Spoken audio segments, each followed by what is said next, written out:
the crossbar.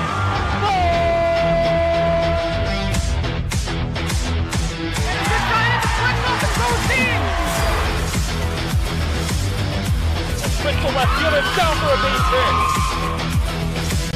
Hunterdon Central is going to win the state finals here tonight.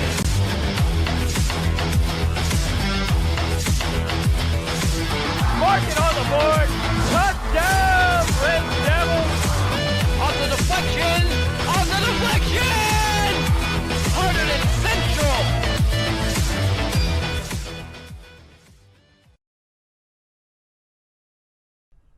And joining me on Red Devils pregame show today is the Red Devils head coach, Kevin Kuzy. Coach, we've got a big one this afternoon against Bridgewater, a team that up until a few days ago was also undefeated. What are we expecting this one today?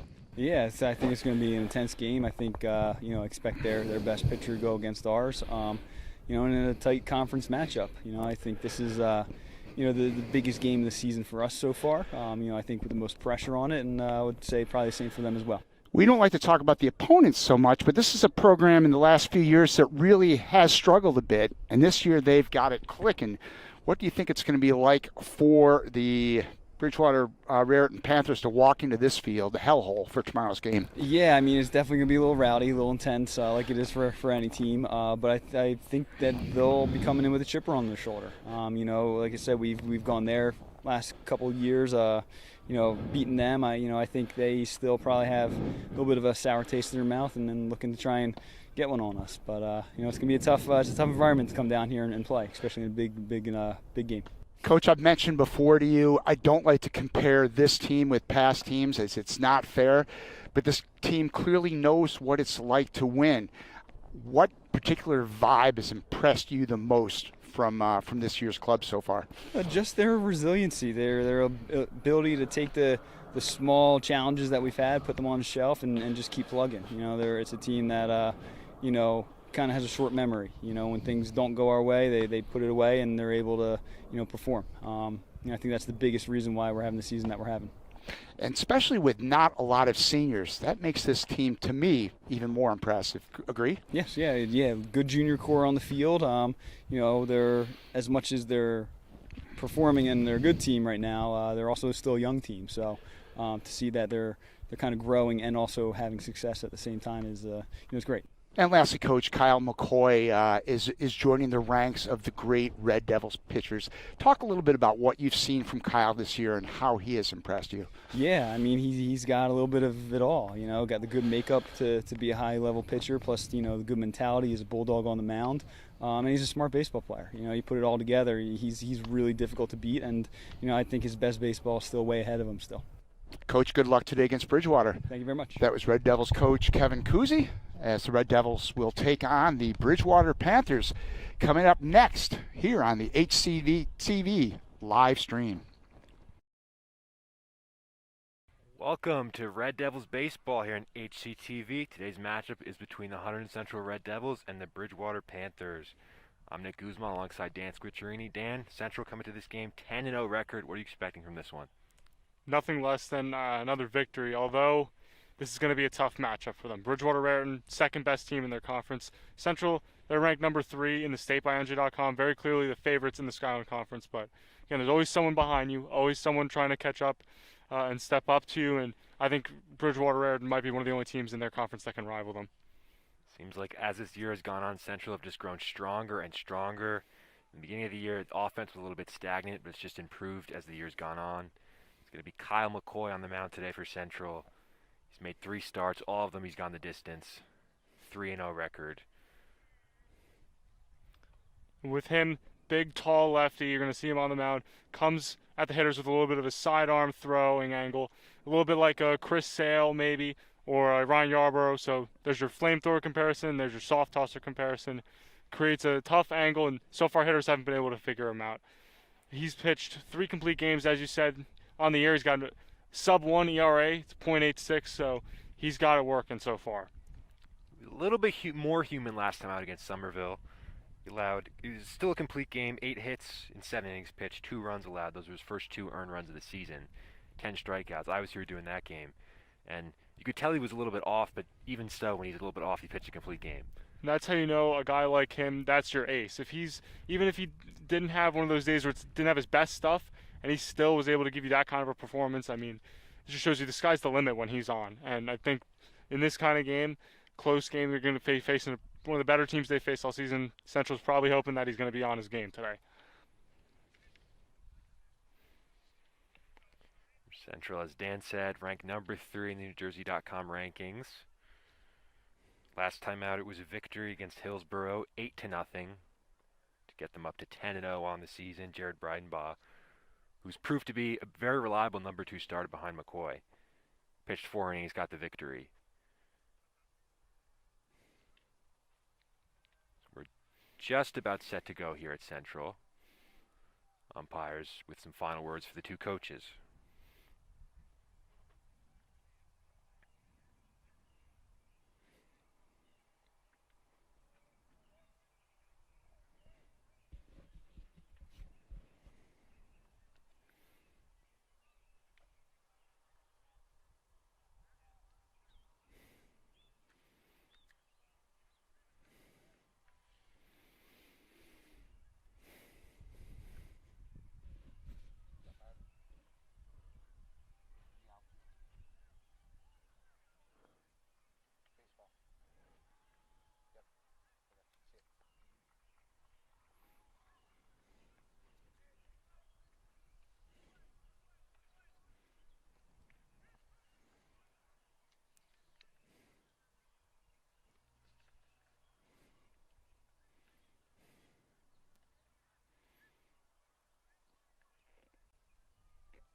The final words are exchanged, and Central will take the field. The home team, they will bat second. Bridgewater will hit first in the top of the first. Kyle McCoy takes the mound.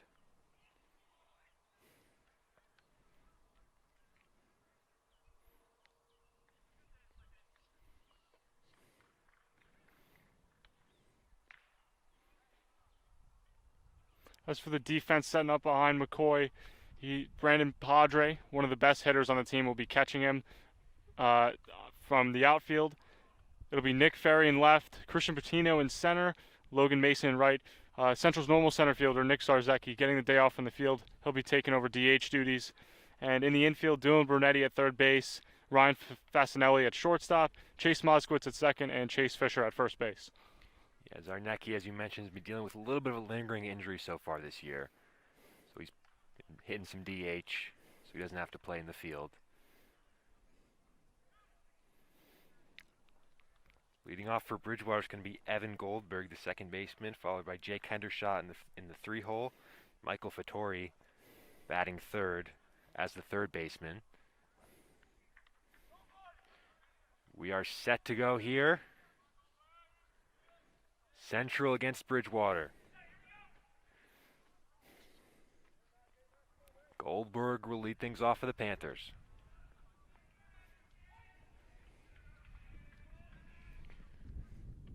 First pitch from McCoy in there, strike 1.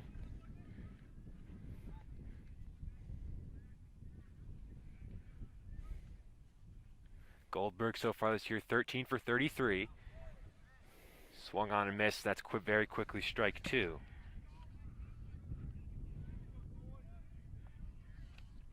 Goldberg is his team's leader in hits, RBIs, and runs scored. But he's retired quickly on 3 pitches by McCoy. 1 out in the first. Good morning, good afternoon, and good night. 3 straight strikeouts. He's got the out. Can't ask for a much better first at bat if you're the starting pitcher there. McCoy's 31 strikeouts this year in 3 starts. That's 21 innings pitched. First pitch to the 2-hitter, Jake Hendershot on the inside corner, strike 1.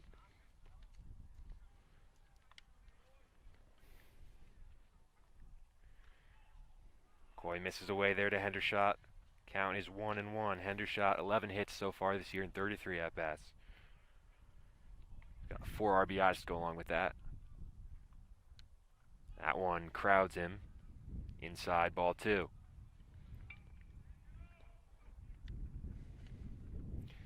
For Bridgewater, it's been a bit of an interesting year. They won their first 8 games before dropping their next 2 to Somerville and Watchung Hills. That one crowds Hendershot again. Count is 3 balls and 1 strike.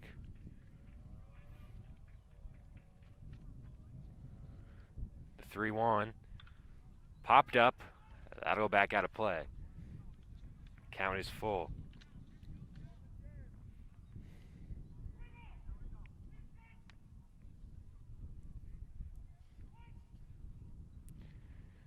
Payoff pitch to Hendershot. On the ground, right back to McCoy. Spins and fires for the second out.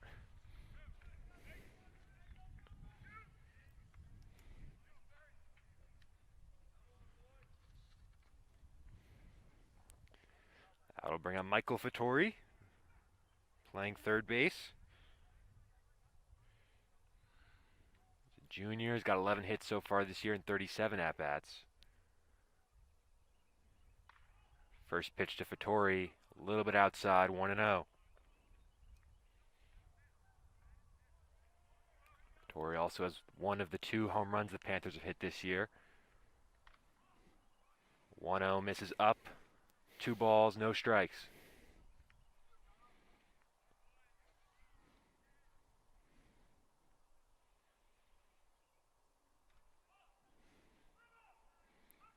Two-0 misses in, 3-0. Second 3-ball count of the inning for McCoy.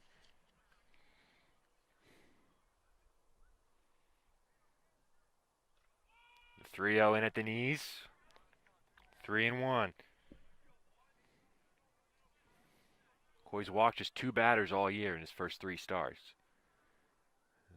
3-1 here. Shot along the first base side, out of play, foul ball. Count is full.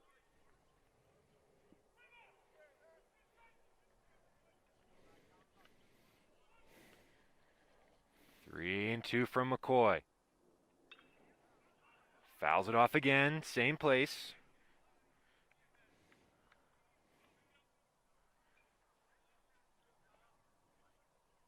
With 2 outs in the top of the first.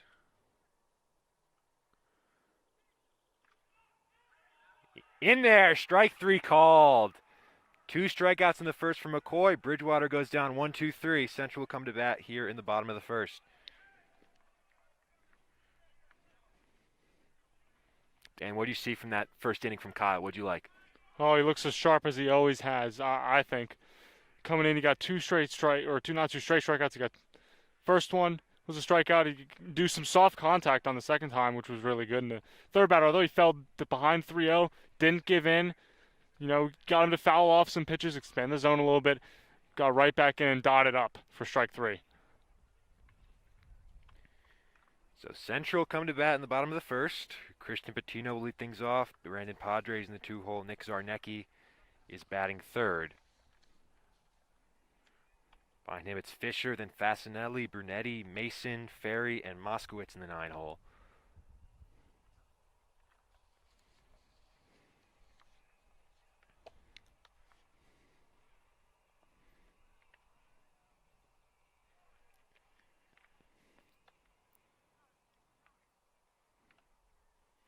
Anthony Scarlata is on the mound for Bridgewater Raritan.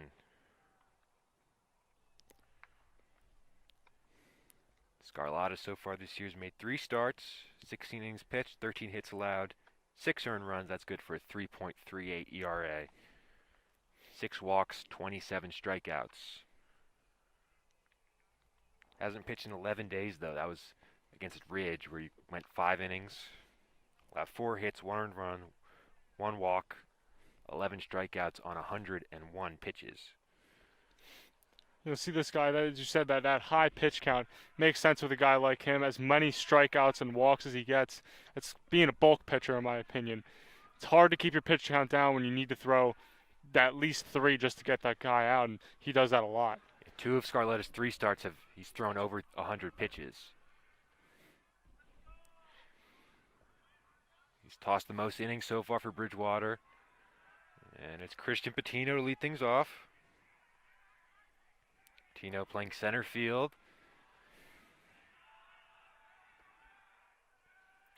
First pitch, down low, ball one. Patino so far this year, 10 for 28.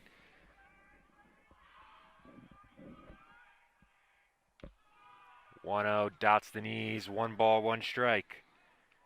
Got 13 runs scored, 6 RBIs, a home run to his name, out of the leadoff spot. 1-1. Patino, fly ball, that'll go out of play along the first base side. 1 ball, 2 strikes.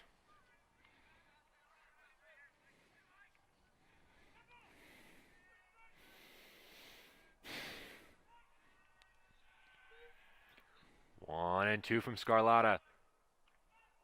On the outside corner, got him looking with the off-speed pitch. 1 down.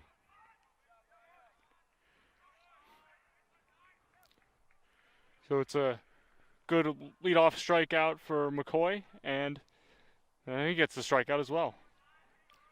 Brandon Padre, the catcher. First pitch misses away, ball 1. Padre, Central's leader in hits with 12, RBIs with 10, and home runs with 2. Tied with Chase Fisher. Done a lot of damage out of the 2-hole so far this year. Also good defensive work behind the plate. 1-0 in at the knees. Even up the count at 1. And that is just so rare to find at any level of baseball. A catcher like him that can work so well with his pitchers and handle the bat. 1-1, misses outside. We saw Padre 2 years ago as a freshman get some action on varsity as Central had an injury at catcher. If you remember Luke Longo, Padre as a freshman played very well. Now a junior. Lines that one the other way. That's a fair ball, base hit. Padre will pull in at first with a 1-out single.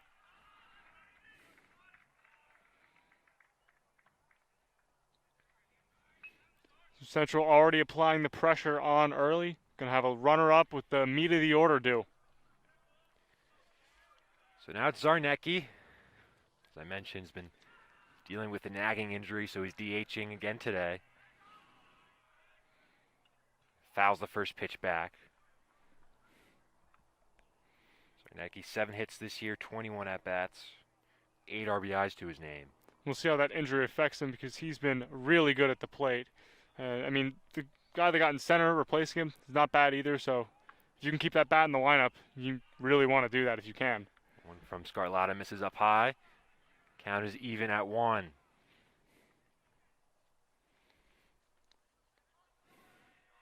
With Padre at first, 1 out. They'll check on Padre. Back in there safely.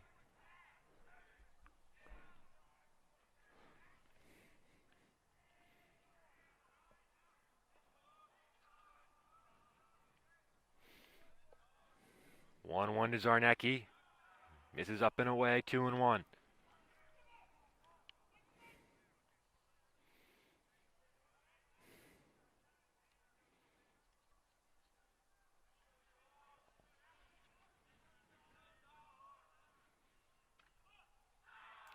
This is in the same spot. 3 balls, 1 strike.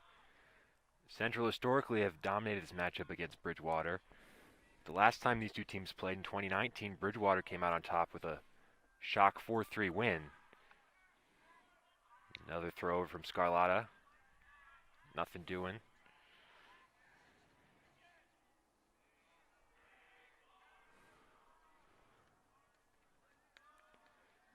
Three and 1 to Zarnecki. Takes a strike at the knees, full count.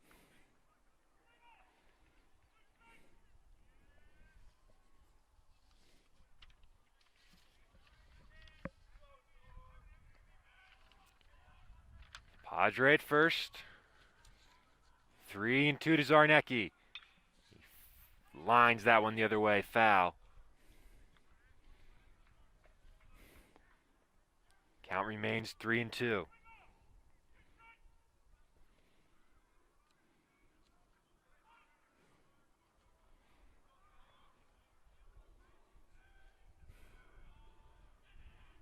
Three-two the other way. Going to be a tough play. That'll drop in for a base hit. Padre holds it second. Zarnecki pulls in at first. Central have back-to-back singles in the first inning. And that's not the kind of hit you're going to see on a highlight reel or anything, but it gets the job done. He didn't really square it up completely, but able to just go the other way with it, found a hole, and it dropped and keeps the line moving. So Chase Fisher now hitting cleanup. He's got 2 home runs to his name so far this year, including a monster blast against Somerville down the left field line.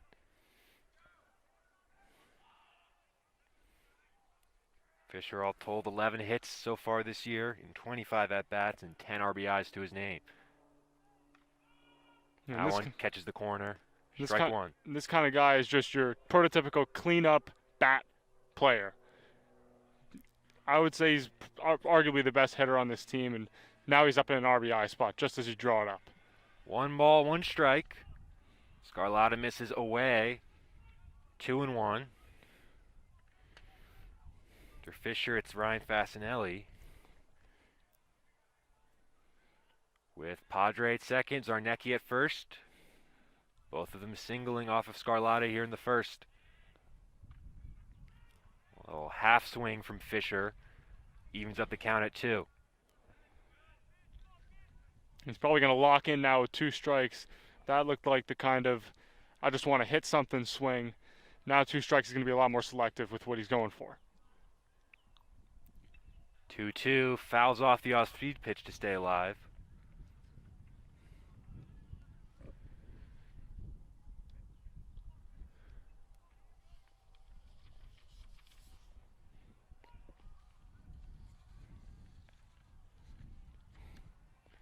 Again, the 2-2. Struck him out with the high pitch, and there's 2 down in the inning. Big time strikeout coming at a pretty early on in this game. Scarlata able to get the central first baseman out, and I thought they were going to pitch around him. I would have been surprised if there was a walk there, but now it's Fasinelli. Swings the first pitch and misses. 0-1. Fasinelli playing shortstop today. Ryan's 9 for 26 to start the year. Batting out of the 5-hole. That one tags the outside corner very quickly. 0-2. Scarlata bearing down here with a runner in scoring position.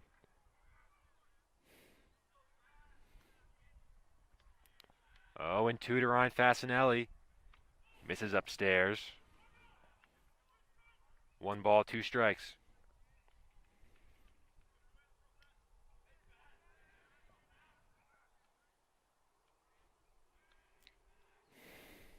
Padre at second, Zarnecki at first. Again, Scarlata misses upstairs. 2 balls, 2 strikes. We mentioned earlier, Scarlata's thrown a lot of pitches in his start. It's been a lot so far in this first inning. Central putting some good at-bats together.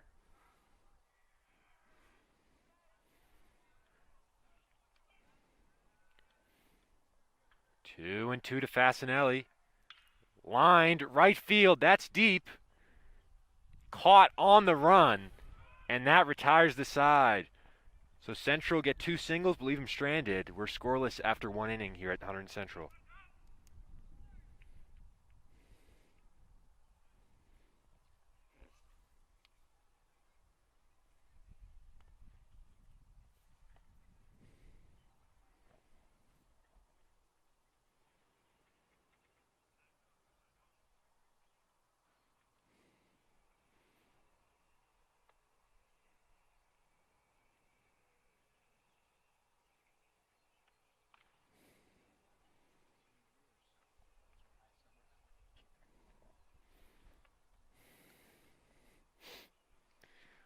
Four, 5, 6 for Bridgewater against Kyle McCoy in the second.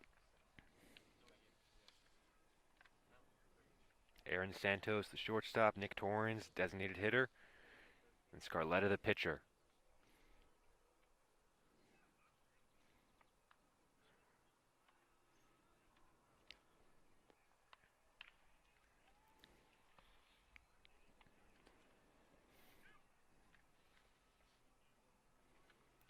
Bridgewater, as I mentioned earlier, after losing 2 straight, got a big win yesterday against Gill St. Bernard's to snap their 2-game losing streak and get their season back on track. Won that game 10-6. This is the third game in as many days for Bridgewater. Santos, the shortstop, will lead things off. McCoy pitched to 1-2-3 first. They'll look to build on that here in the second. Santos, first pitch fouled off, 0-1.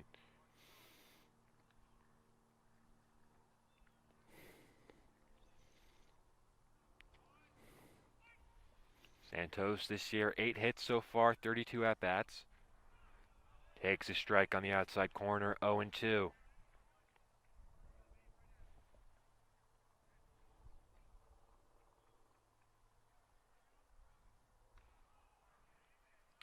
Goes upstairs with the fastball.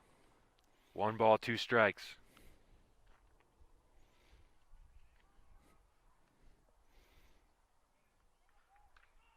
Off-speed pitch in there, strike 3 called. Third strikeout of the day for McCoy. He looks really sharp early in this one.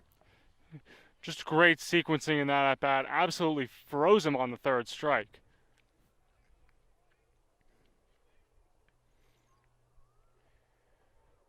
Now it's Nick Torrens, designated hitter. Swung on and missed on the first pitch, quickly 0-1. Fouls that one off. No balls, 2 strikes. Torrens, 10 hits so far this year and 25 at-bats, with 4 RBIs to his name. Looked ugly on that one. That's strike 3. Back-to-back Ks for McCoy to start the second. Big breaking ball. Has him looking silly up there. As you said, he's a good hitter. Made him look like a bench warmer on that swing. Going to have to adjust that second time around in the order. But right now he's got 2 outs in the second inning. Now it's Scarletta, the pitcher. Takes a strike. Been limited in a limited number of at-bats this year. Scarletta has got 3 hits. Line to short. Moskowitz handles. Check, that's Fasanelli at short. And he throws across to retire the side.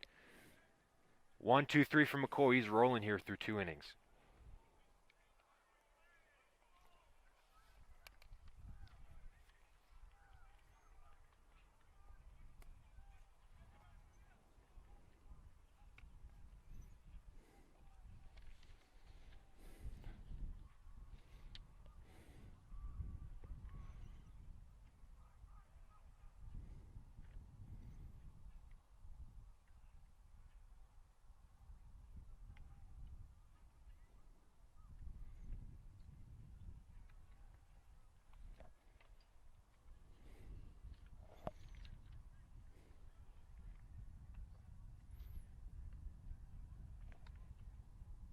Will be Brunetti, Mason, and then Ferry for Central.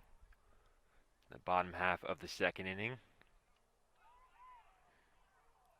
Scarlata, who made the last out, the top half of the second, takes back to the mound. He's able to navigate his way through trouble in the first. Central got hits from Padre and Zarnecki with 1 out, but left him stranded. Even though he pitched well, and he didn't give up any runs in that first inning, still got to note the pitch count. Took him quite a long time to do that. So Central hitters have gotten to see him a lot. Even if they aren't able to score in this inning, I think second time through the order, we're going to be able to see them do some damage.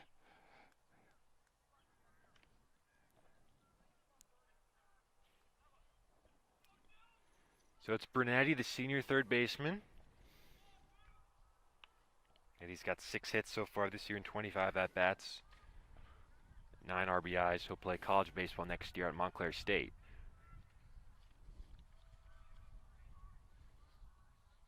Scoreless game in the bottom of the second.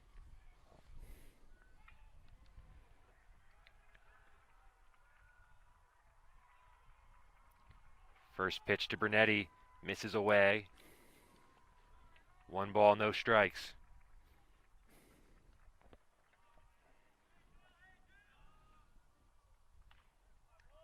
Swung on and missed. Count is even at 1. Brunetti's also done some pitching so far this year for the Red Devils. He's looked pretty sharp at that too. 2.57 ERA. That one's fouled off.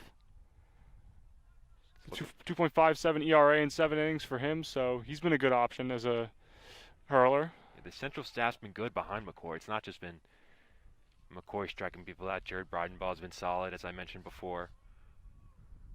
The 1-2 to Bernetti on the outside corner, strike 3 called. Bernetti's retired. Now Logan Mason.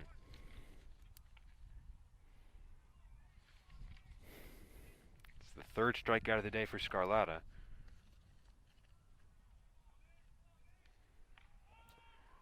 First pitch to Mason in there, strike 1. Mason's playing right field today. So he takes that one low and away, ball 1. 5 for 28 to start the year, 4 RBIs. Mason hitting out of the 7-hole. 1-1 catches the outside corner. 1-2.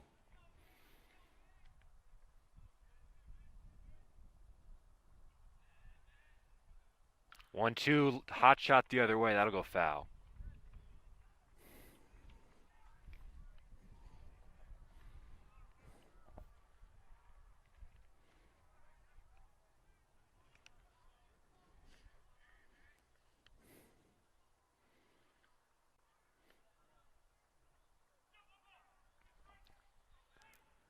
And 1-2 to Mason. 1 out. Popped up. High. Second baseman calls for it and makes the play. It's Goldberg with the grab for 2 out in the inning. Caught chasing high results in a weak pop-up. Central still hasn't gotten any runners on this inning. Scarlatta's looked a lot better, actually. This inning's filling the zone a little bit more. Now it's Nick Ferry, Jr., who we saw hitting the 3-hole earlier in this year, but he's been moved down after a little bit of a slow start.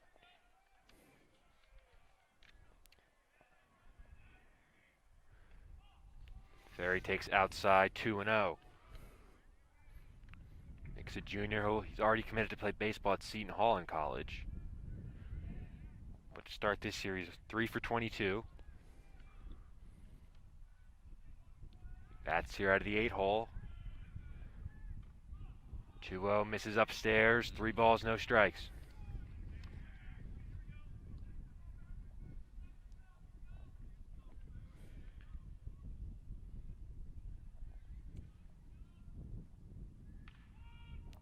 Ferry takes a called strike. 3-1. 2 out, nobody on. The bottom of the 2nd. Ferry fouls that one straight back. Count is full.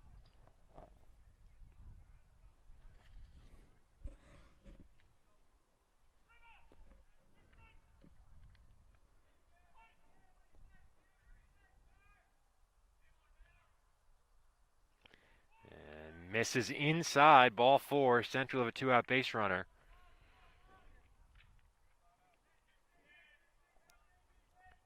With the 9-hitter, Chase Moskowitz, playing second base, up to bat.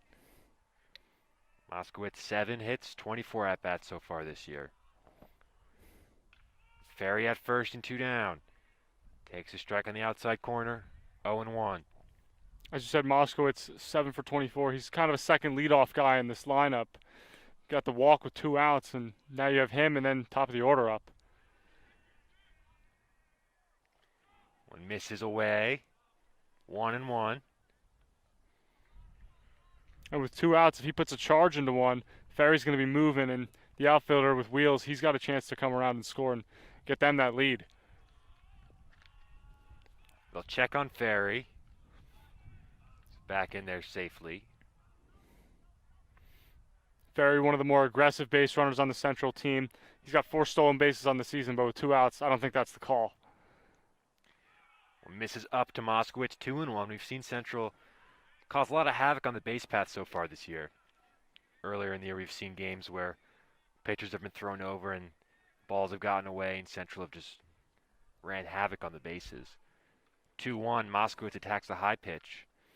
And even with 2 outs, it kind of seems like, it seems like with all the batters that have gotten on base so far, it's messed with the pitcher's mechanics a little bit. He's threw that one high, almost got over the catcher. It's clear he's thinking about the runner right now.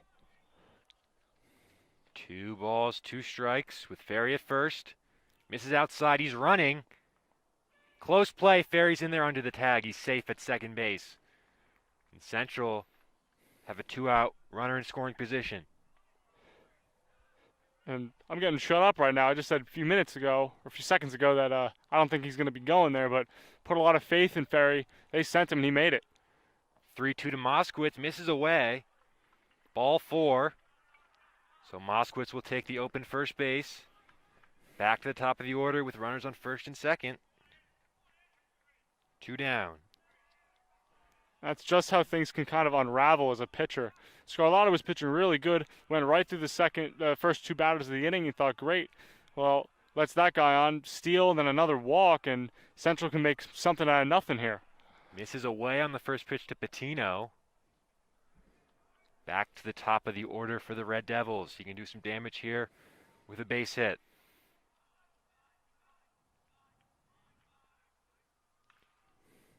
Again, he can't pick off the outside corner. 2-0.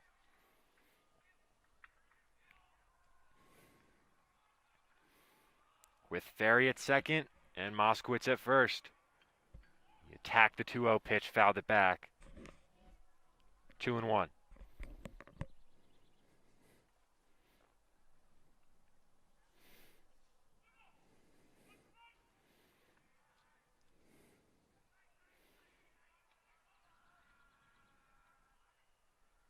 Two one lined up the middle, base hit. Ferry around third, he will score easily.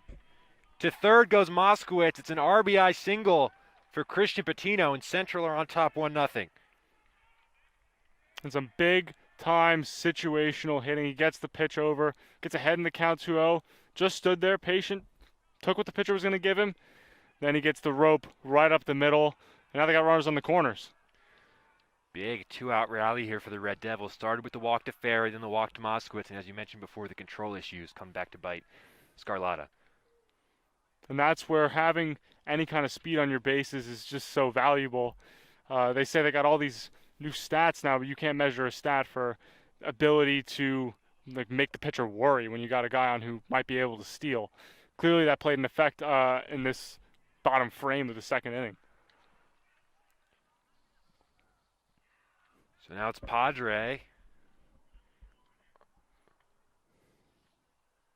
Arguably Central's best hitter up.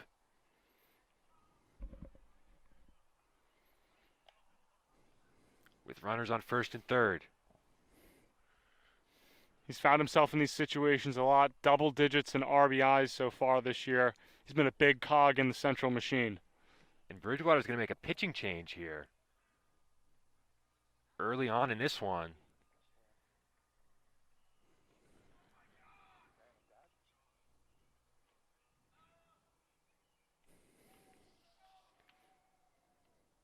That's Tyler Sickles with the long hair, number 40. So not sure what the issue was with Scarlata. Maybe a bit of an injury, or they just didn't like what they saw. I think maybe they're thinking, he's throwing a lot. Central's already up 1-0. They know this team can score a lot. They really don't want this to get out of hand. But, I don't know. I still think you ride a guy out in that situation. So I think this is something different.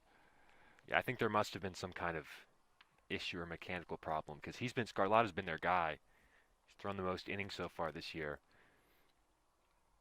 The 2 walks and the base hit, and he's out of the game. So it'll be Sickles.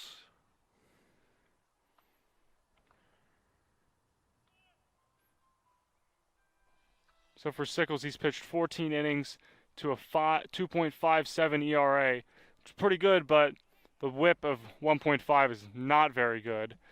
So he's allowing a lot of traffic on the bases.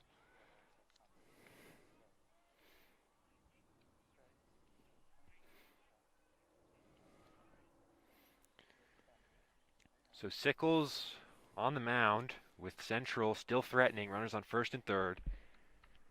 Padre, very dangerous hitter to come up coming up.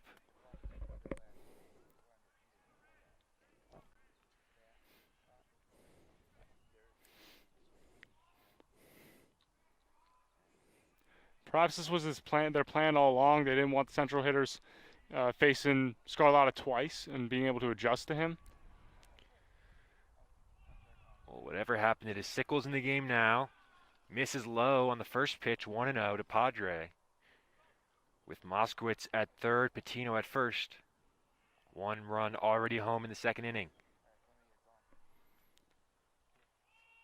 That one catches the inside corner, 1-1.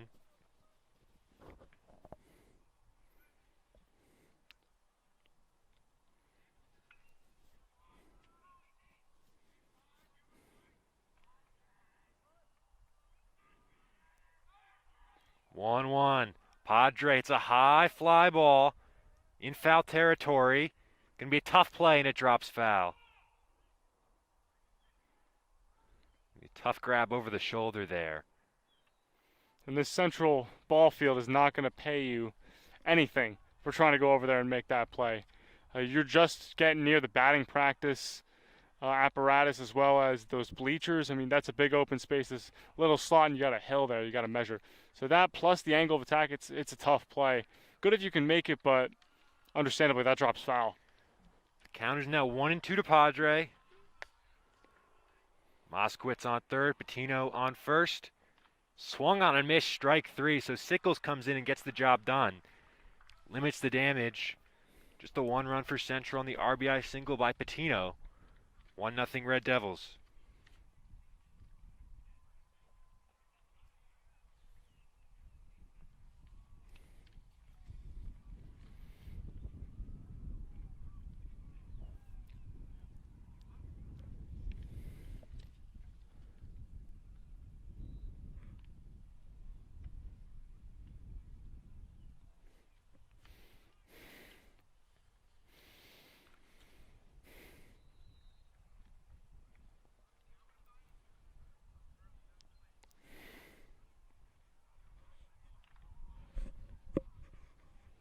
Goal into the outfield his first time up. Zarnecki goes the other way, fouls it off. Zarnecki, Fisher, and then Fasinelli. Bottom of the third, Central up 1-0. Zarnecki takes below the knees, 1 ball, 1 strike. So Sickles did a great job in the last half inning, mopping up, getting the strikeout of Padre.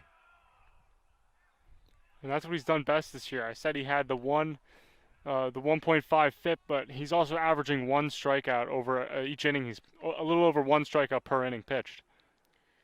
2-1 to Zarnecki, blows him away with the fastball, 2-2. Zarnecki, senior. One of the few players on this team with varsity experience. He was a starter as a sophomore in 2019. 2-2 on the inside corner. Strike 3 called. Second strikeout for Sickles, and there's 1 down in the third. You can't ask for better location on that pitch. Set him up with the first 2 away and then went inside and just froze him again.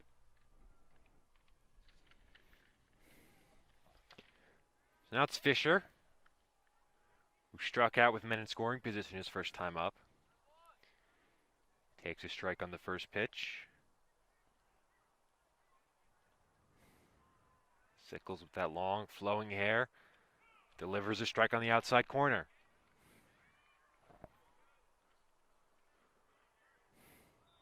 Very quickly 0-2. Fisher in a hole.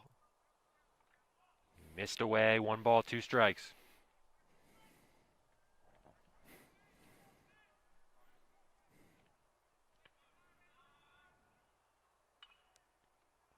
Fouled straight back. Fisher stays alive.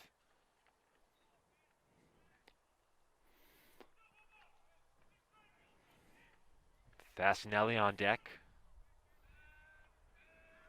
1-2. That one up high. Gets the backstop, 2-2.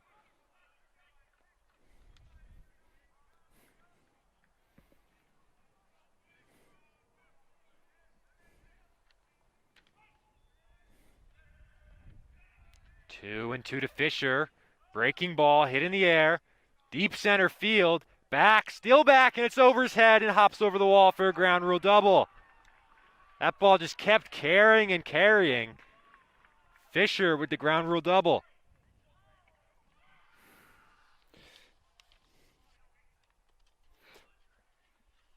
And the center fielder, Matheson, could not get a read on it. He thought that was just going a little bit far back, but went all the way to the track.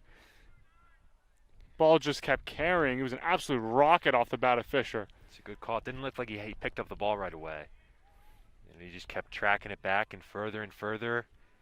And one hop over the fence for a ground rule double. Now Fasinelli in an RBI spot. Fouls the first pitch back.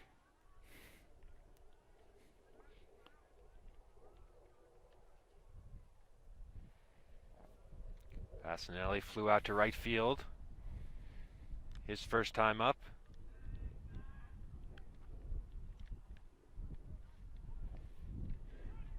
With Fisher at second rather. One out. 0-1. Hit high in the air. Center field. Called off, and he makes the catch in right. Fisher remains at second with 2 down.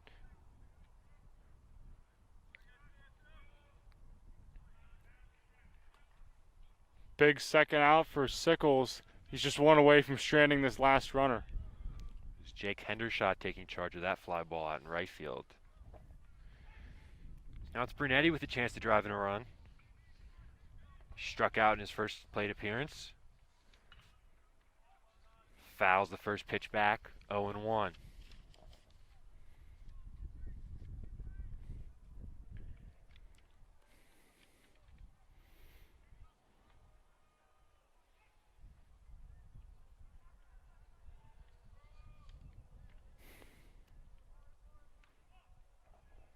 Brunetti takes away, 1 ball, 1 strike.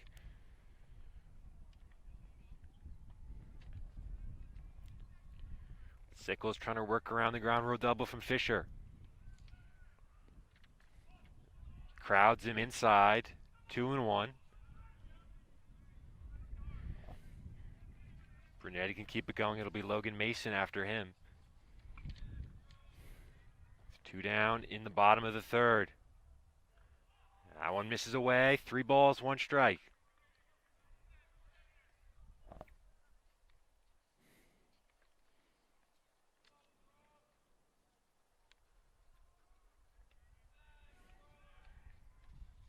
The 3-1. Upstairs, ball 4. Brunetti takes first base. Central have runners on first and second. 2 down. Logan Mason will come up in an RBI spot. And while you never like to walk guys or put runners on base, it's not the worst possible time to do it. Now they got the force play everywhere, and guy, they probably have a better chance of getting out. First pitch to Mason, breaking ball, catches the inside corner. No balls, 1 strike. Fisher still standing at second. Brunetti at first, following the walk. Lined up the middle, caught! A nice grab there in the hole by Evan Goldberg. And that puts an end to Central's rally here in the third. Remains a 1-run game, 1-0 Red Devils. I'm sure Logan Mason's got to be thinking right now, just my luck. He's really struggling to start this year. He finally squares one up, just almost past the outstretched glove. Gets caught in. He probably would have scored the RBI too with 2 outs, but I'm lucky. He did hit it hard though. That's all he can go up there looking to do.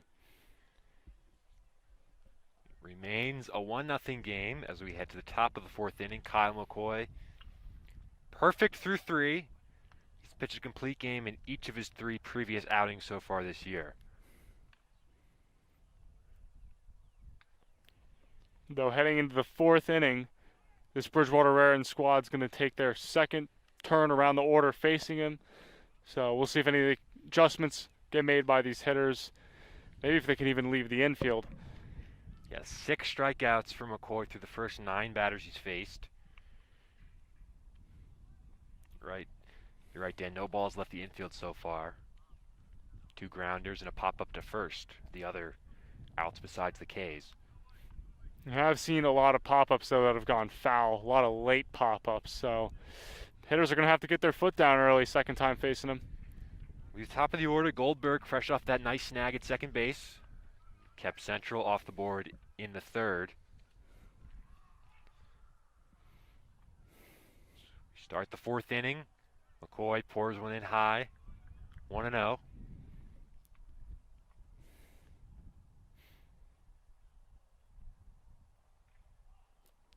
That one misses in. He's behind Goldberg, 2-0. Goldberg struck out in his first plate appearance back in the 1st inning.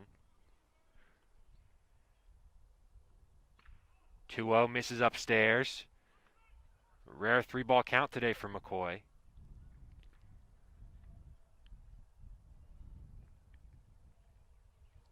The 3-0. In there, strike one. McCoy tries to battle back from behind the count.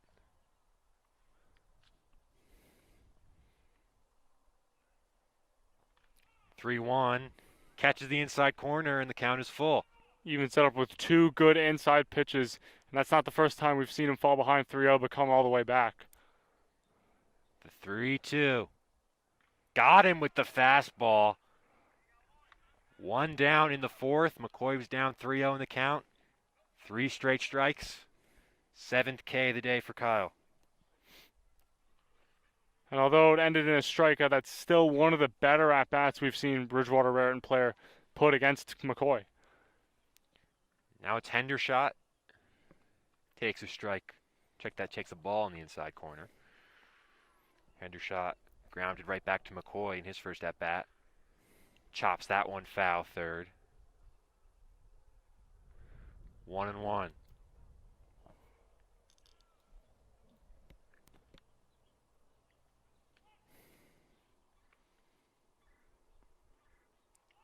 Fouled off at the plate. 1-2.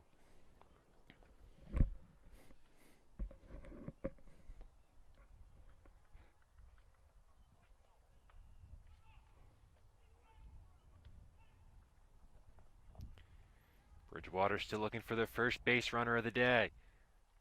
1-2 from McCoy, misses away. That'll even up the count at 2 balls and 2 strikes.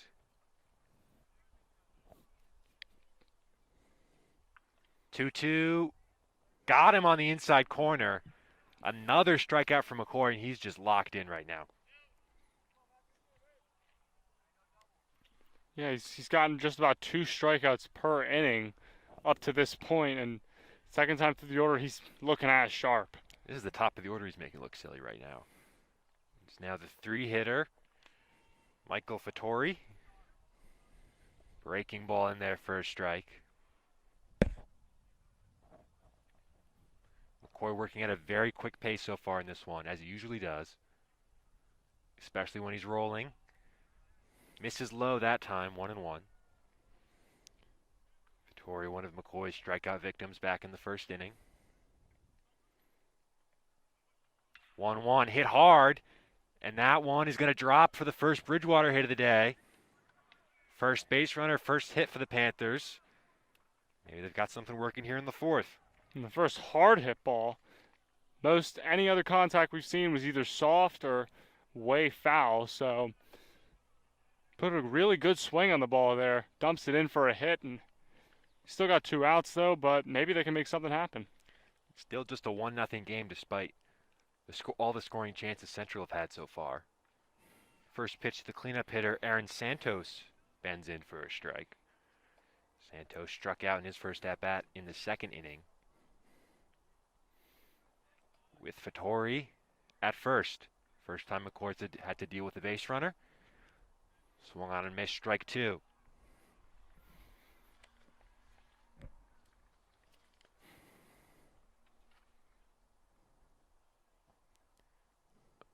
Oh, and 2 to Santos. Misses a little bit away. 1-2.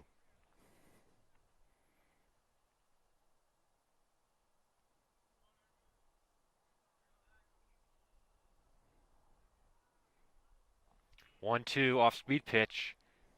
Way out in front. Fouls it off along the third base side.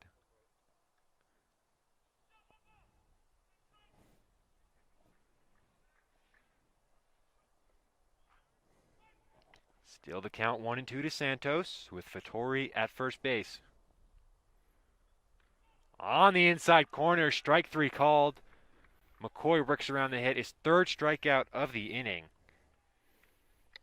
Central will come to bat in the bottom of the fourth, trying to tack on to this 1-0 lead.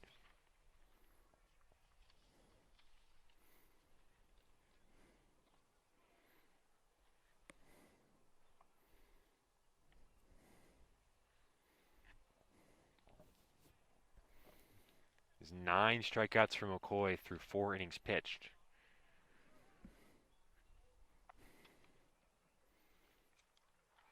His last start against Somerville, he had 10 strikeouts over 7 innings, so already at a much quicker pace in this one. Yeah, and that'd be a big time for it because as good as he's looked in those last 3 complete games, he could be well on his way now to his best start of the season. It's definitely looking like that through 4. Yeah, just based on the eye test, he looks a lot sharper in this one than he did against Somerville. There's a lot of hard contact in that game. He worked around it like a pro. A lot of runners on base, but he was able working out of the stretch a lot. But he's looked much more dominant in this one, as he did in his first 2 starts. So it's Sickles back to the mound. He worked around the ground rule double from Fisher and the walk to Brunetti in the last inning. Bring up Nick Ferry. We Ferry, Moskowitz, and then Patino back to the top of the order. Ferry, the 8-hitter. Drew a walk, started that Central rally back in the 2nd inning that scored a run. First pitch from Sickles. Catches the outside corner, 0-1.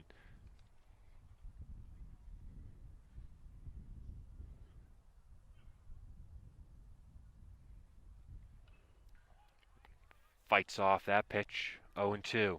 Nick Ferry only with 3 hits on the season, but he stayed disciplined. He's got 8 walks, including that one from today. Behind the count here, 0-2.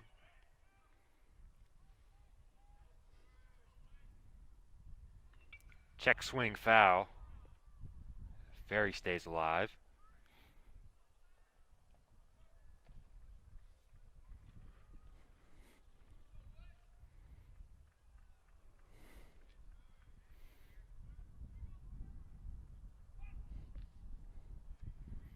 Again, the 0-2. Checked his swing, didn't go around. Pitch was low. 1-2.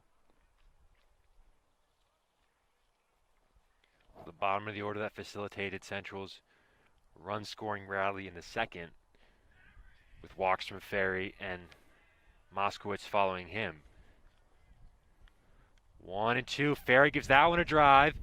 Deep to center. Diving, can't make the play, and he'll roll all the way to the wall. Ferry to 2nd. He's trying for 3, and he's in there standing up with a triple. Another hard liner from Central that has eyes. Splits the corner outfielders. I gotta say though, Matt Matheson almost made a spectacular catch on that ball. Just a few inches out of his reach, and instead Ferry standing on third with a leadoff triple. Matheson has had trouble with a couple balls in center field today. The Fisher one went over his head. That one to 2nd with the infield in. The run will not score. Ferry has to hold, and there's 1 down.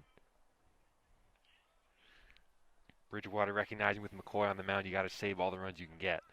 Playing the infield in, down just 1.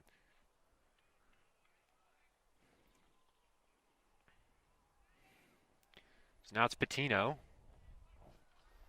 The run of the game so far back in the 2nd. Can do it again here. Misses low. 1-0.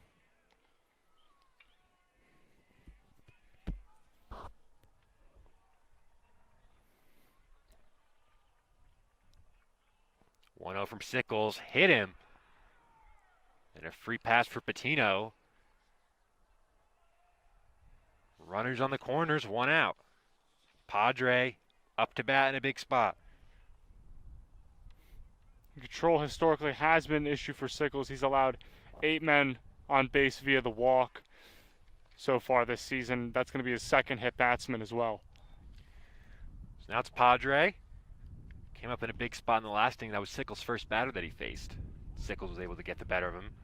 Struck him out. Padre left some runners stranded. He rips that one into the gap. And that's going to get down and roll all the way to the wall. Nick Ferry scores. Patino around third. He will score as well. A 2-run double for Brandon Padre. And that is 3-0 Hunterdon Central. And a booming double at that. Another screamer off the bat. This time, no fielders had a chance to get it. Center fielder gets it in quick, but can't cut off the second run. It's a bases clearing double for Brandon Padre. Not the first time he's come up big for Central this season. So still just 1 out. Padre standing at second. Zarnecki with a chance to do some more damage. Takes a strike on the outside corner, 0-1. The first ball from Ferry maybe would have been catchable if Matheson took a better route to it. That one was an absolute laser from Padre. Had no chance on that one. 0-1, Zarnecki fouls it back, 0-2.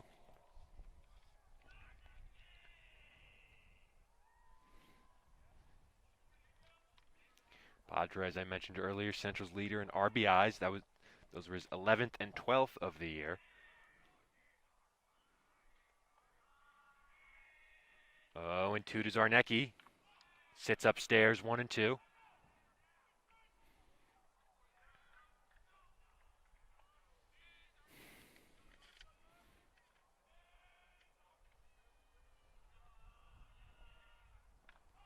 One, two from Sickles, sits low.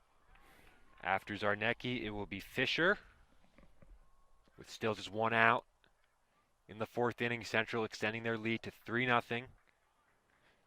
The 2-run double by Brandon Padre, who stands at second base. Zarnecki waits on that one, pulls it down to first. Sickles covers. 2nd out of the inning. Padre advances to third. And 2 down. Runner on third for Fisher. Well, they've given up 2 runs. Sickles given up 2 runs this inning. He's got 2 outs, but by no means is he out of the woods. Has to face big first baseman Chase Fisher. Saw Fisher hit that ground rule double. The center fielder just kept carrying and carrying in the 3rd inning. First pitch swinging, fouled back.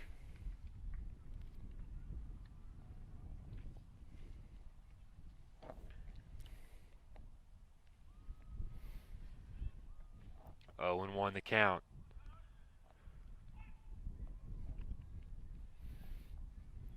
Padre at third. Again, fouled back by Fisher. With McCoy on the mound, this inning has been some welcome insurance for Central. I mean, McCoy's barely allowed anything so far this year, so a 3-run cushion is very big lead. As good of a pitcher as he is, 1 run, only having 1 run of support is always going to weigh heavy on someone. He's got a little bit of a cushion now. 0-2 to Fisher. High pop-up on the infield, little tailoring foul, but the third baseman is able to make the play just in front of the Central dugout, and that retires the side.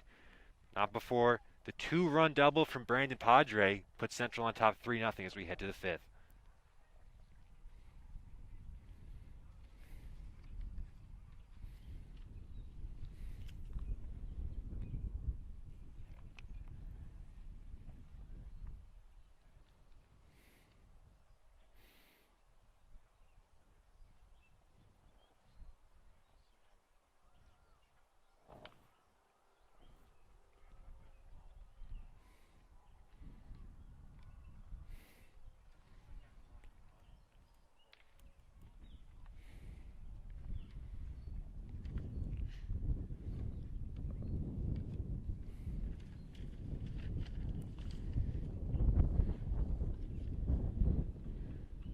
So Kyle McCoy back out there for the top of the 5th inning. Allowed just 1 hit, 1 base runner through 4 so far. 9 strikeouts to his name. Been mowing down these Panther hitters. Be 5, 6, 7 for Bridgewater.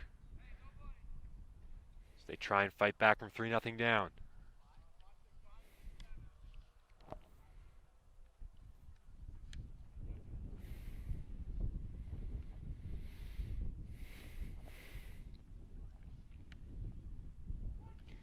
Nick Torrens, the designated hitter, digs in. First pitch from McCoy. Misses up and in. 1-0. Torrens, one of McCoy's 9 strikeout victims. Back in the 2nd inning. Dots the inside corner with the fastball, 1-1.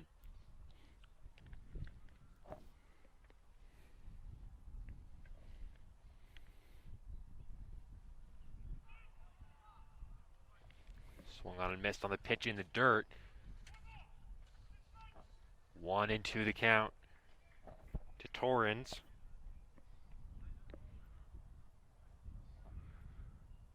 Breaking ball, just missed. Not sure where that one missed, but the count is even at 2. Back with the hard stuff, swung on and missed, strike 3. 10th strikeout of the day for Kyle McCoy. Torrens is struck out for the 2nd time. And there's 1 down the top of the 5th. And he almost executed a great pitch to get him looking. Didn't matter, he just sped him up again right past the bat.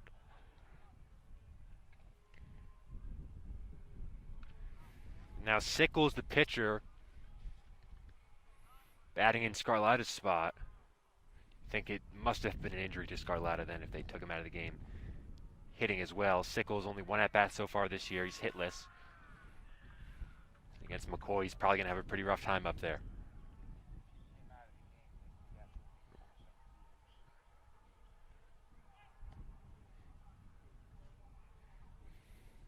Check that rather. Scarlatta would have had to come out of the game anyway at the plate. It's Bridgewater not using a DH. Swung on and missed, strike 3. Quick work from McCoy. 2nd strikeout of the inning. And there's 2 down in the 5th.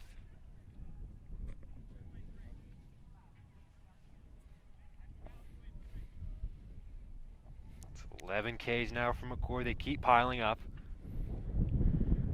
Frank Morello, the first baseman, takes a strike up and in. Check that, takes a ball up and in.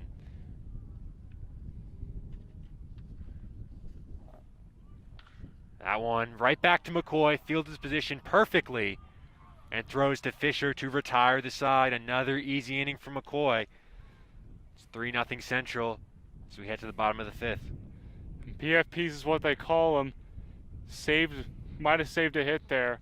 Guy could have ran that out, but stops it at the mound and is able to make the nice play. 2nd play, put out of the game, McCoy's had. So a lot of these outs he's getting himself.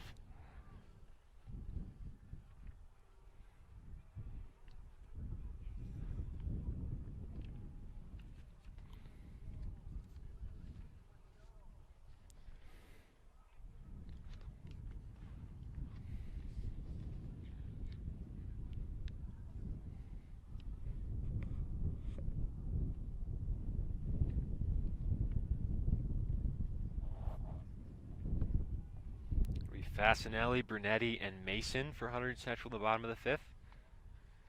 Sickles pitched well in his 1st inning of relief, but ran into a bit of a road bump in the 4th with the 2-run double from Padre.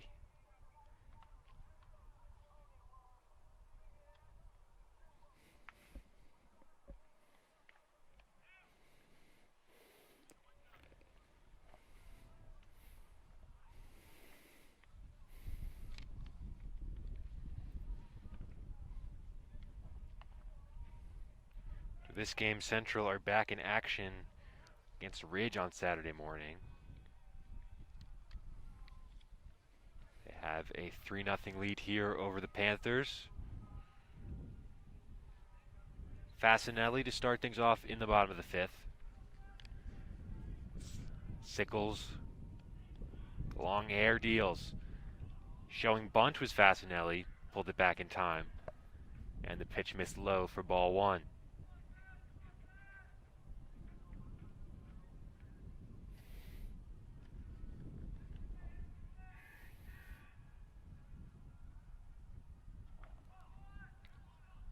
Soft stuff missed upstairs, 2-0.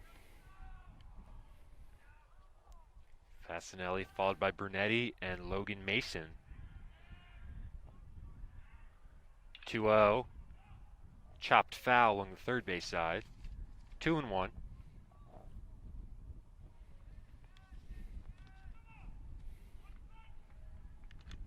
Fasinelli's flied out to right field in both of his at-bats so far today.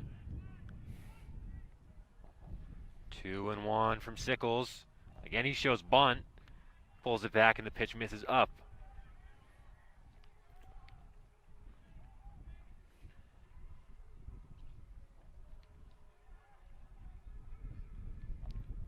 Three balls, one strike to Ryan Fasinelli. That one catches the corner. The count is full.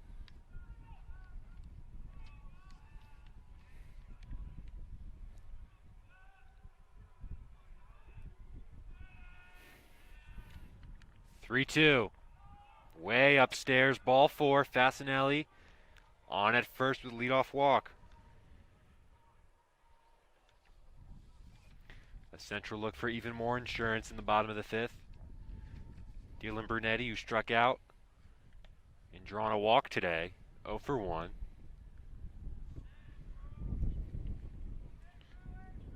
With Fasinelli at first, they'll check on him. He's back in there safely.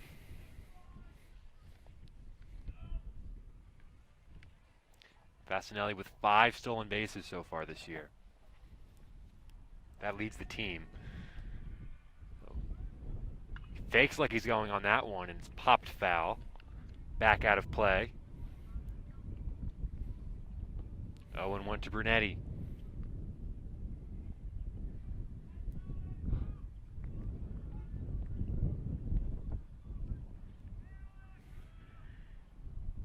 That one skips in, and Fasinelli will take second easily.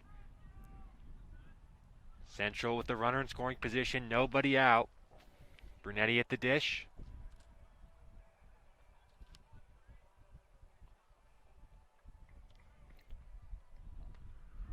One and one from Sickles. Misses high, 2-1. Sickles, who looks very sharp early on in his outing, seems to have lost a little bit of command here. Fasinelli with the leadoff second.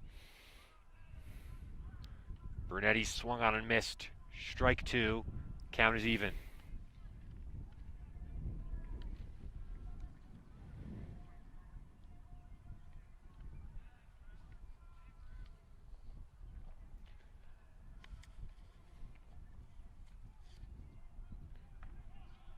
Two misses up, another full count.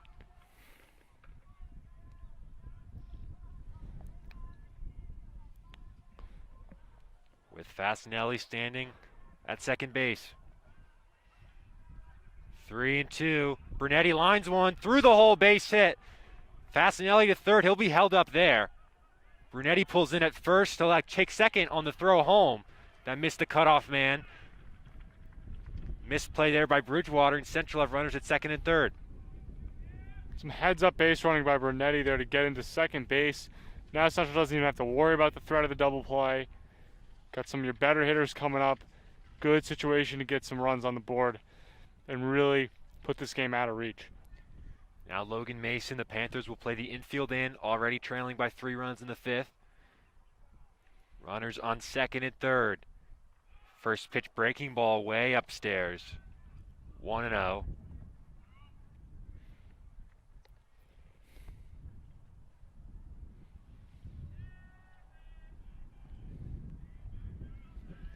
Mason at the plate. Fly ball on the infield. Caught. And that is the first out. Runners will hold at second and third. Mason is retired. Sickles gets the first out. And Nick Ferry will come to the dish fresh off a triple. Yep. Ferry came into this game definitely struggling a bit.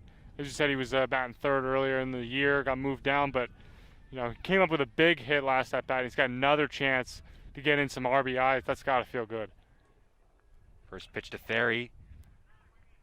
Foul along the third base side. Ferry 1 for 1. He walked back in the second inning. Stole a base. And the triple, like we mentioned, in the last inning. Fasinelli at third. Dylan Brunetti is at second. Pitch to Ferry, misses away, 1-1.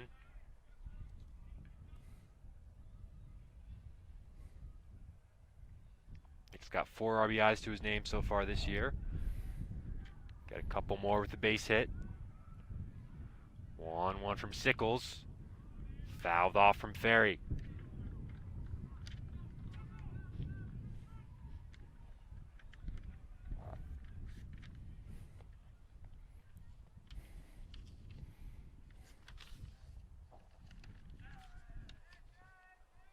One ball, 2 strikes, the count to Ferry. 3-0 Central in the 5th. That one skips in. Catcher got a big enough piece to keep it in front of him. Even up the count at 2.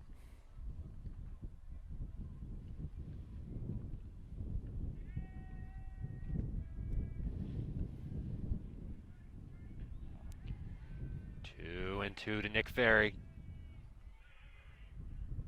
Misses upstairs with the fastball. Another 3-ball count. It's full to Nick Ferry. Seen a lot of those from Sickle in this inning.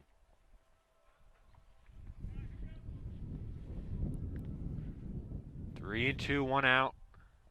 Runners on second and third. Ferry takes low, ball 4, and the bases are loaded.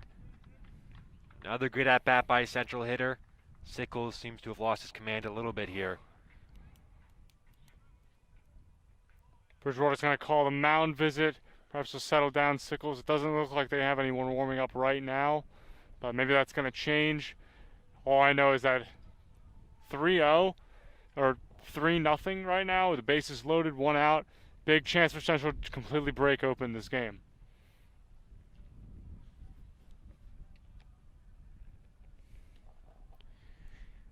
Will be Sickles' job to get out of this jam that he created.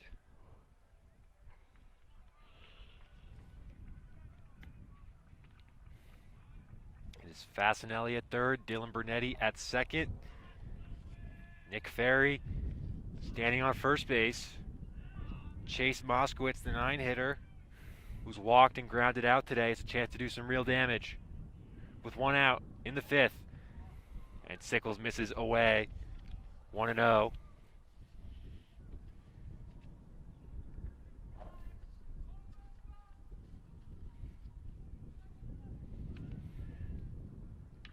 Hit hard and deep. Back. Catch is made. That will score the run from third. Brunetti moves up to second. A sacrifice fly for Chase Moskowitz. And it's 4-0 Central.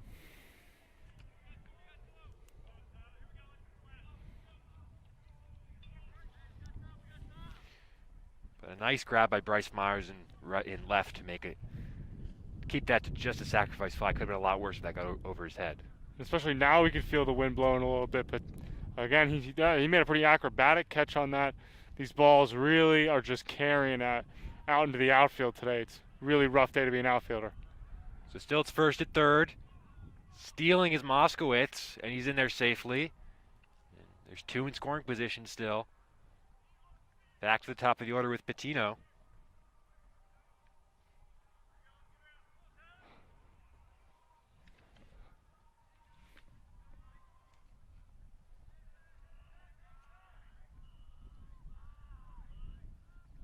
Misses way up high, 2-0.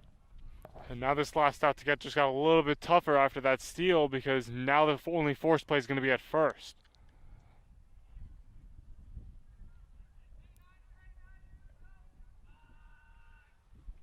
2-0, Patino. Popped high and foul behind the central dugout. 1 run home on the sac fly by Moskowitz. Central already with a 4-0 lead for McCoy.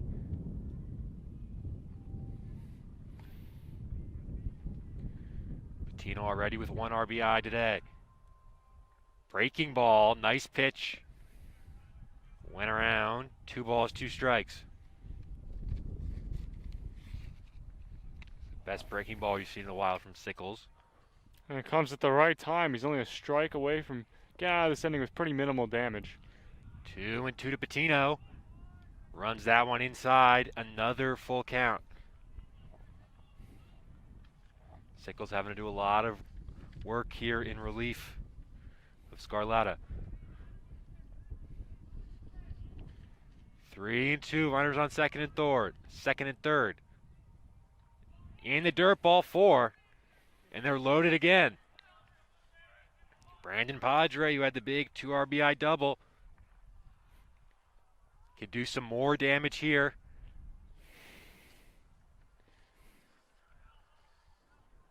Two out, bases full. Sickles still on the mound, trying to work out of this mess.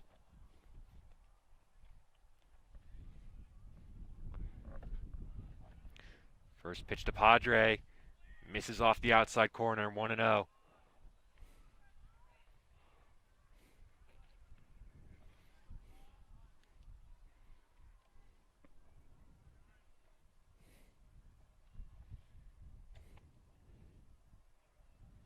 Breaking ball, little flare, caught by the second baseman to retire the side. So Sickles allows the run on the sac fly, but it probably could have been a lot worse. Does well to limit the damage, but Central still extend their lead out to 4-0. As Kyle McCoy will take the mound in the top of the 6th.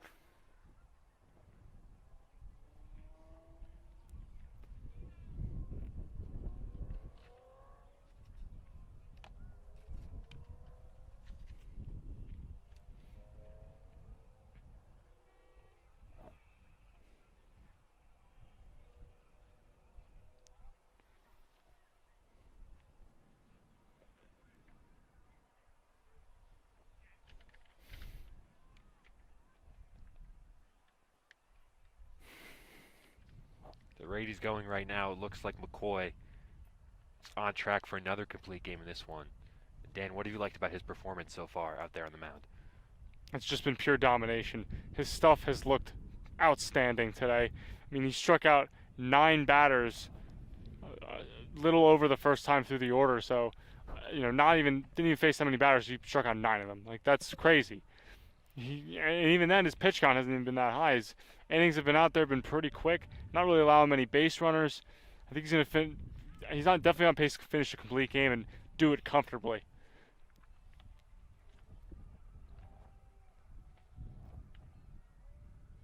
But again, sometimes when you're pitching like that, you just want to get back out there and keep going. And Central had another long inning, so that's another break for him. He's going to have to get right back into it. He has had some long sit-downs. There's the pitching change made by Bridgewater. But McCoy has just, previous innings, just come out and worked at such a quick pace.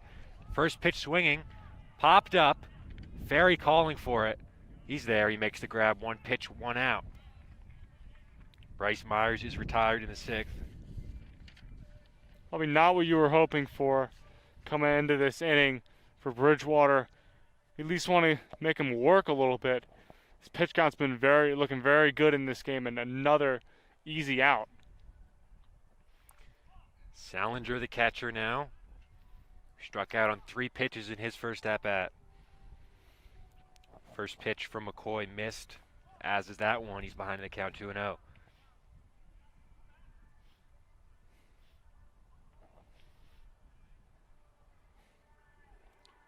2-0, swung on and missed. Strike 1. After Salinger, it's back to the top of the order, and Evan Goldberg for the Bridgewater Panthers. That's a line shot, base hit. Second of the day for the Panthers. They've got a 1-out base runner in the 6th inning. Last time they had a base runner on, it was with 2 outs, so they got a little bit more to work with this time. And as you said, it's got some of the better hitters in the lineup coming up. It's time he's going to have to bear down. Number 2, Evan Goldberg up now.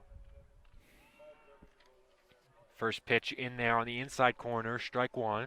And just the right time, or just the right hitter for the occasion for the Panthers. Evan Goldberg, team leader in most hitting stats. He's been fanned twice today. And he takes below the knees, 1-1.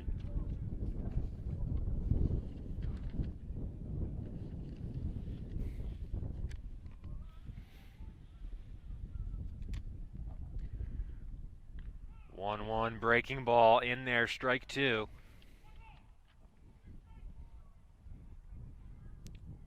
With Salinger at first base. 1-2, Goldberg pops that one up foul. Along the first base side, that will go out of play.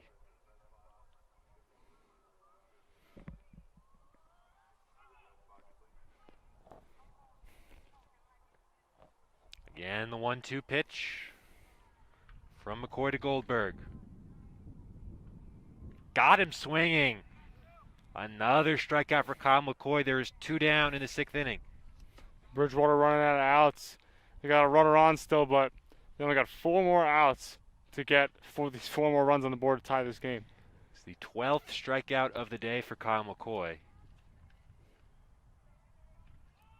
First pitch breaking ball in there, strike 1. He hasn't been over-reliant on the fastball. He's been mixing up his pitches brilliantly so far.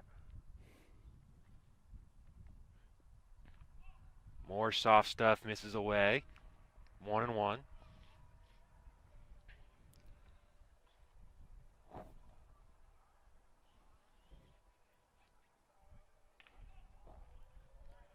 This is outside again. 2 balls, 1 strike. To Jake Hendershot, who grounded out to McCoy in the 1st and struck out in the 4th. McCoy misses upstairs. 3 balls, 1 strike.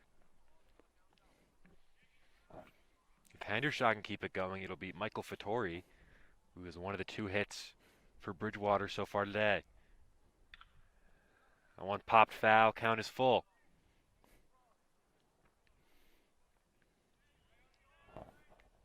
And now this is going to be a big pitch coming up. 1 strike away from working through 6 brilliant innings and 1 ball away from potentially getting the first runner in scoring position for the game for the Panthers. First, McCoy will check on the runner at first.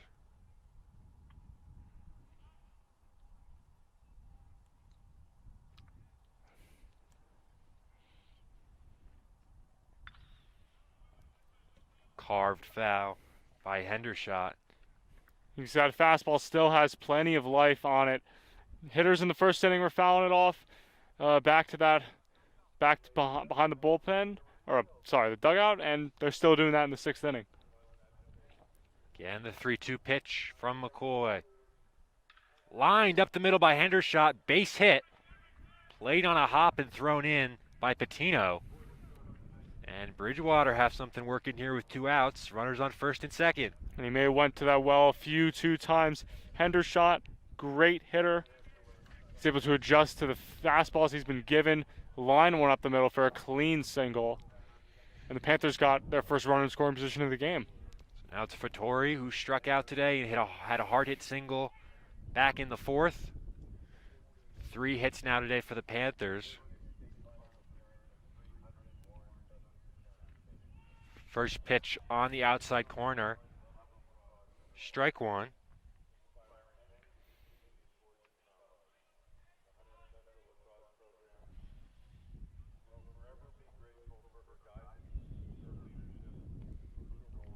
Oh, 1 swung on and missed. Very quickly, 0-2 to Fattori. He's put himself in a hole here, swung at a bad pitch there. 0-2, he's got to at least put the ball in play and make something happen with that runner on base. McCoy tries to work around his first jam of the day. 0-2 to Fattori. Off-speed pitch, just got a piece of it. Stays alive.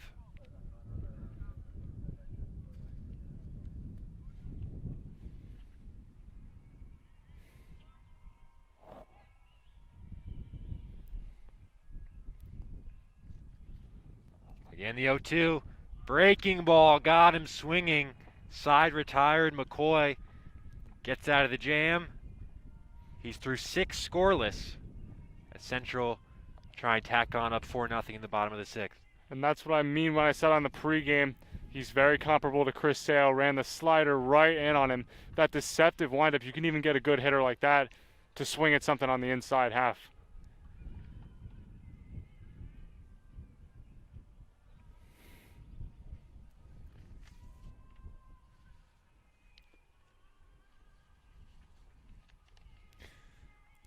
"13 strikeouts now for Kyle McCoy. He'll most certainly be back out there for the top of the 7th, trying for his 4th complete game in 4 tries. New pitcher here for Bridgewater. That is number 15, Frank Morello. He's playing some first base today, now on the mound. So Sickles came in relief of Scarlata. Gave up 3 runs to his name. What have you made of Central's performance so far today offensively? It's looked pretty good. Bridgewater's 2 best pitchers were coming out there, and I mean, they put up some pretty good offense against them. And this team is 9-2, almost as good as Central has been so far, and they were able to put 4 runs on the board. Of course, having your best pitcher come out there and dominate like that has made things a little easier. But still, I would call this a great day for the Central offense. It's just really gotten better and better for them as the year started. I mean, the season opener was a 1-0 win for the Red Devils that they had to scrape a run across. McCoy pitched brilliantly in that game, but as the year's gone on, Central have hit double digits a couple times in the score column. And the offense has really started to click as they've got Zarnecki back from injury. Ferry started to hit the ball better rather.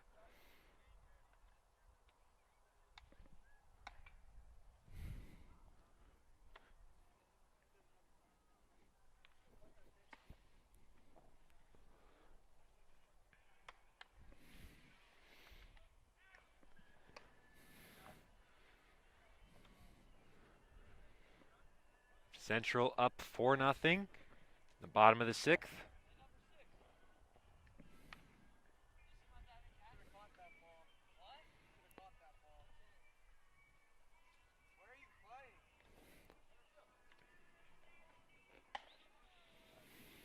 Zarnecki will lead things off in the bottom of the 6th against Morello. Central up 4, trying to tack on a little bit more before the top of the 7th inning, where it'll be last ups for Bridgewater.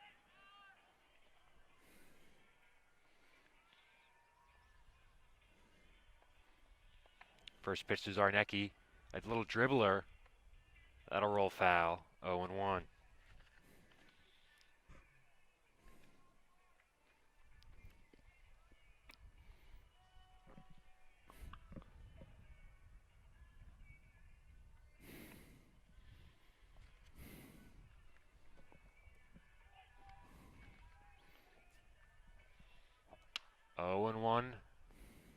From Morello to Zarnecki. Misses low, 1 ball, 1 strike.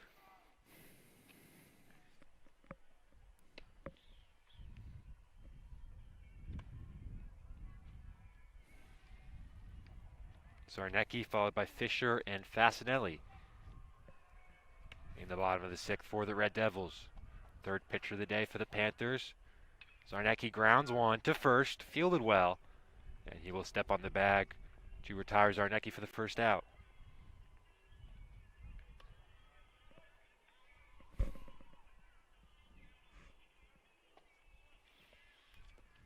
And as good as he's been through 6 innings, doesn't look like it's a lock for McCoy to come back out. We got some action in the Central bullpen.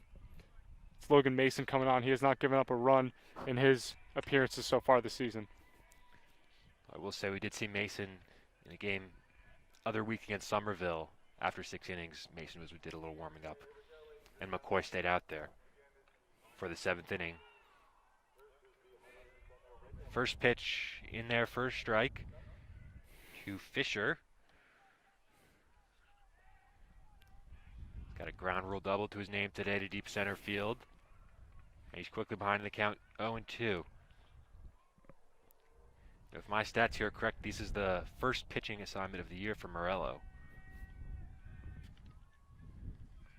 Pitching here with his team down by 4. Skips that one in 1-2. You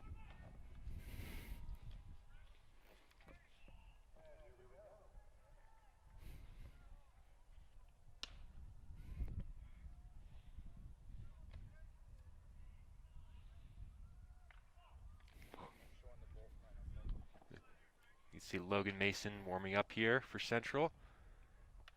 Might very well be McCoy back out there in the 7th, but Mason loosening up. Seems like with the 4-run lead, they just want to have him available. Yeah, it might very well be Mason. I've got no idea. Just speculating as that one misses for ball 3. Again, it could also come down to how long this inning takes. If it's a quick inning, they might be fine putting it back out there. If it's going to be another long sit down, they might conclude his day there. The count full. That was absolutely laced down the line. Foul ball. Missed extra bases by a couple of inches. Fisher's hit a couple of balls hard today, batting cleanup.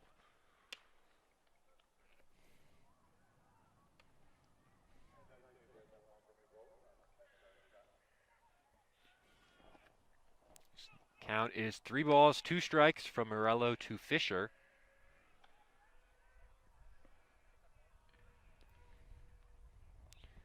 Fisher laces that one. Nice stop at third. The throw across to retire Fisher. Hot shot fielded cleanly. And there's 2 down in the 6th.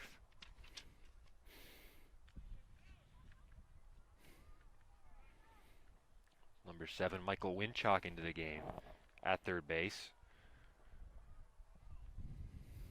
So 2 out, nobody on.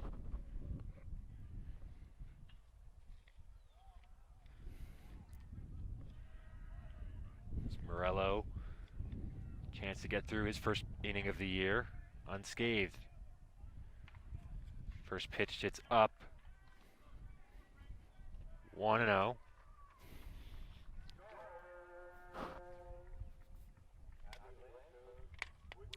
Fasinelli is the batter.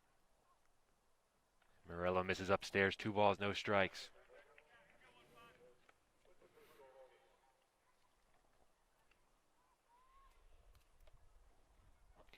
For Bridgewater, in the top of the 7th will be Santos, followed by Torrens. That one's ripped down the line, just foul. We saw Fisher miss one by a little bit. Fasinelli just misses. It'll be Santos, Torrens, and the pitcher spot coming up. And it's clear from Frank Morello does not really throw that much gas. Central hitters have been all over that pitch, and they've been pulling it foul in this inning. A little bit out in front even. 2-1, misses in the dirt. 3 balls, 1 strike.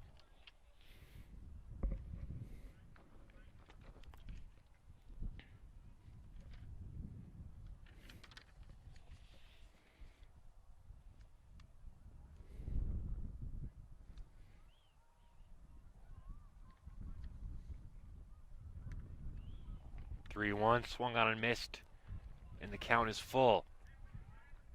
He's bounced that changeup a few times, but when he gets it over, it definitely can be pretty deceptive to hitters. 3-2 to Morello with 2 out. Lined, hot shot the other way, and a nice lunging catch out in right field to retire the side. So Morello in his first inning of the year pitches a 1-2-3 inning, and Bridgewater will come to bat in the top of the 7th.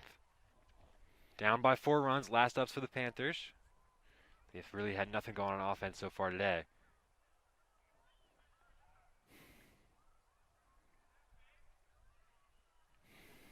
We'll see. It was Mason warming up before, but Kyle McCoy is back out there for the 7th inning.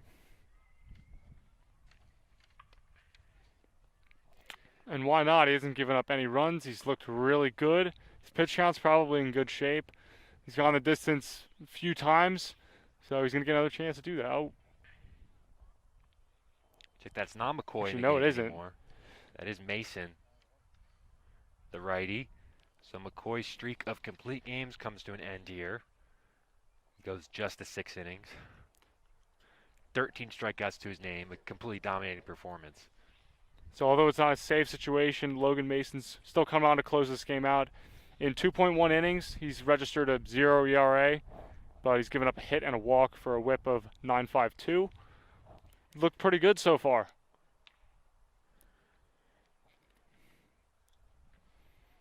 Mason tasked with getting the last 3 Bridgewater hitters.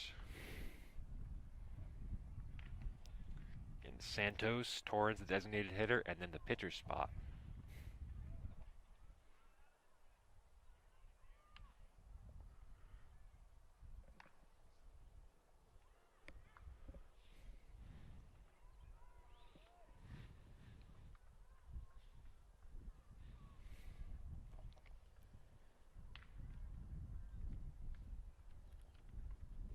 So for defensive changes, we got Jeff Latham in right field, and looks like because he was pitching, or not he was pitching, the Mason was pitching before, who was the right field, so they've moved over, they've switched him out for this new defensive alignment. Just needs to get 3 more outs, and Central will add another win. Central can hang on. They will improve to 11-0 on the year. Ranked number 2 in the latest rankings that came out today by NewJersey.com. First pitch from Mason. 1 pitch to second. The throw across, 1 pitch and 1 out for Mason. Just the start he wanted.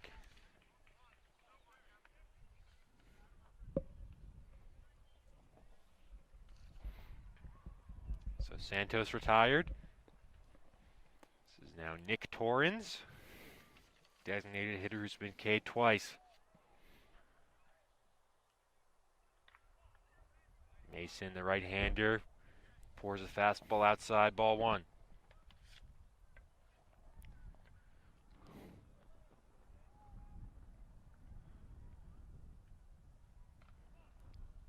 Again, misses away, 2 balls, no strikes.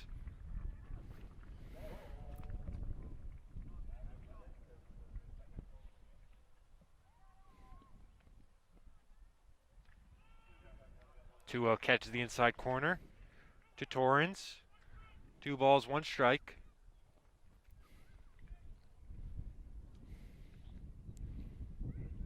That one gives it a ride to center. Patino lines it up.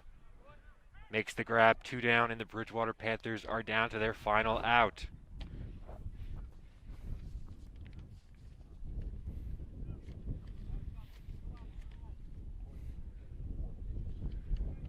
McCoy threw 84 pitches through 6 innings today. They opt to bring in Mason in the 7th. He's already got 2 quick outs. Breaking ball in there, strike 1.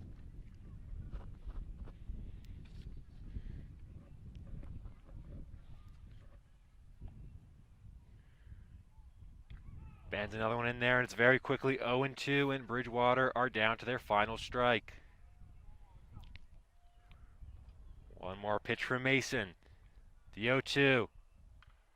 Fouled back, and Bridgewater is still alive.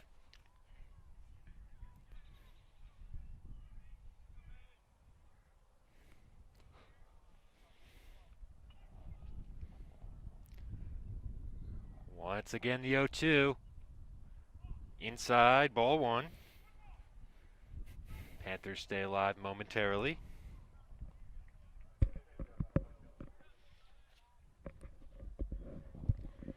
One and 2 from Mason.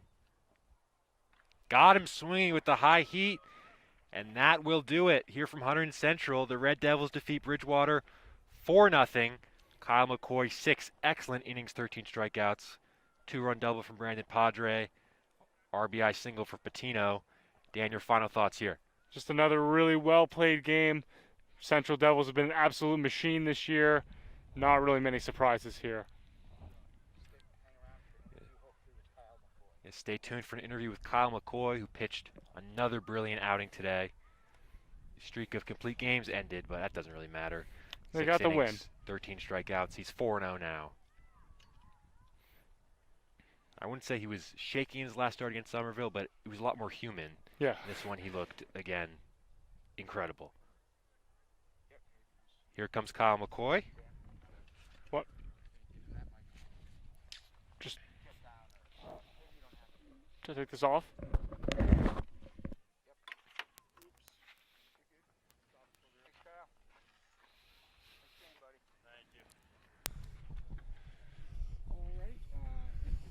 Okay, Kyle, 13 strikeouts for you today, another big win. What do you think was working well for you out on the mound? Definitely my slider. I thought, my fastball was pretty good today, but I was missing up a little bit, and the umpire wasn't giving me it, so I had to try and work down more.